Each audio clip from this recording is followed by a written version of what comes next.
Ini kalau begini kita kencing, insya Allah tiris. Tidak akan tersisa lagi. Kira-kira jelas tidak? Ditambah lagi.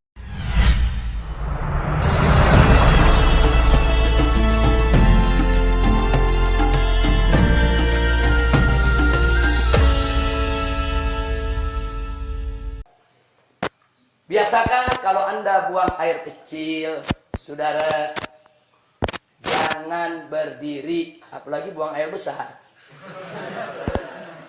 Buang air besar berdiri sih kelewatan, saudara.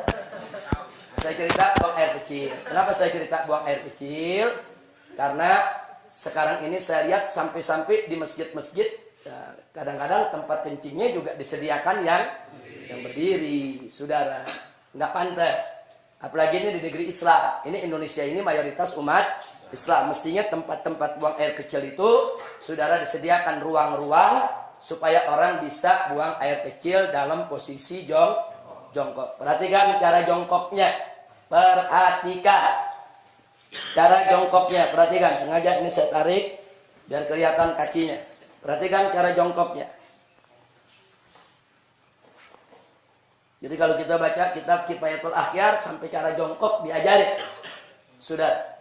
Nah, cara jongkoknya itu perhatikan. Jadi ini kiri, ini kaki.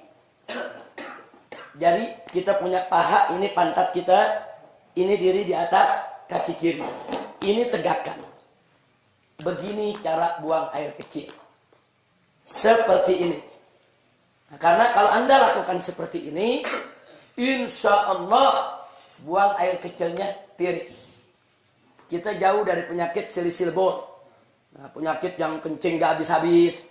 Sebab kalau Anda tidak tiris, ya perasaan kalau kita jongkok aja biasa, kencing, selesai. Saudara, nah begitu selesai, kita ambil wudhu dan lain sebagainya.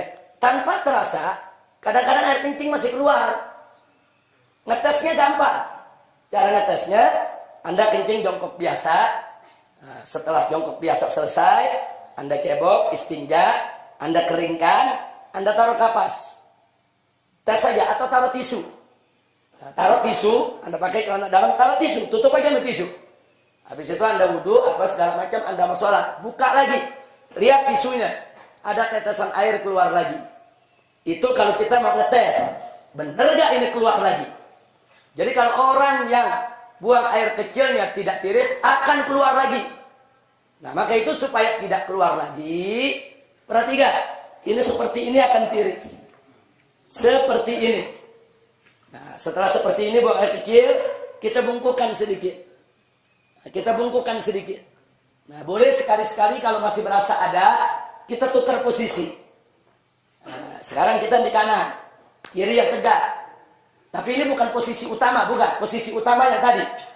Posisi utama yang tadi. Ini cuma untuk menggoyang kita punya kantung kencing. Supaya kantung kencing kita ini kegoyang. Digoyang begini. Balik lagi. Nah, tapi ini yang utama. Ini kalau begini kita kencing, insya Allah tiris. Tidak akan tersisa lagi. Kira-kira jelas tidak? Ditambah lagi dengan jari kita. Kita tekan bagian bawah sebelum bagian dubur di bawah ada, kalau kita tekan keluar lagi. Keluar lagi itu cairan. Tekan sedikit. Nah, yang ketiga, istibra. Apa istibra? Dehem. Dehemnya bukan dehem dengan tenggorokan. Bukan dehem dengan suara dada. Dehem dengan perut. Perut. Jangan bagi dada. Enggak. Coba lihat, ada bedanya nggak dengan dada sama dengan perut? Beda. Coba pakai perut, gimana deh? Perut kita tekan. 3-4 kali. Itu klepnya terbuka. Kita dehem, klepnya terbuka, dia akan tiris air kencingnya. Kira-kira jelas? Habis itu baru kita istinja. Jadi Islam ini indah. Sampai cara kencing diajarin. Sampai cara kencing diajarin dalam Islam, ya ikhwan. Dan ternyata para dokter mengakui. Para dokter itu mengakui ternyata betul memang posisi itu membuat bukan hanya kantung kencing, membuat ginjal kita di posisi yang benar untuk membuang daripada air seninya. Jadi posisi ginjal nih, saudara memang seperti ini. Dia jadi seimbang posisinya kalau begini. Ginjal kanan, ginjal kiri. Saudara, memang posisinya begini.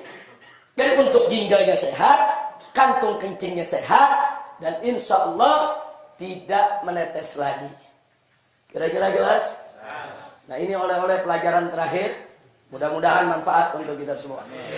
Amin ya Rabbal Alamin. Tolong diamalkan, dijalankan, supaya sholat kita bisa lebih tertib lagi. Tapi ingat, saya ini membahasnya cuma sangat singkat sekali. Nah, belajar lagi sama guru-guru kita. Tanya kita punya guru, tanya kita punya ustadz, tanya kita punya habib.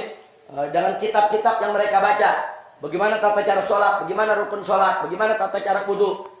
Apa itu hal-hal yang najis, apa itu hal yang membatalkan daripada wudhu kita. Pelajari. Sebab kalau Anda tidak tahu bagaimana cara bersuci, bagaimana sholatnya bisa benar? Itu pintu. Sholat tidak sah kalau bersucinya nggak beres. Pelajari dulu bagaimana cara bersuci, bagaimana cara sholat. Jangan sampai kita tidak tahu. Sampai di sini jelas? Alhamdulillah.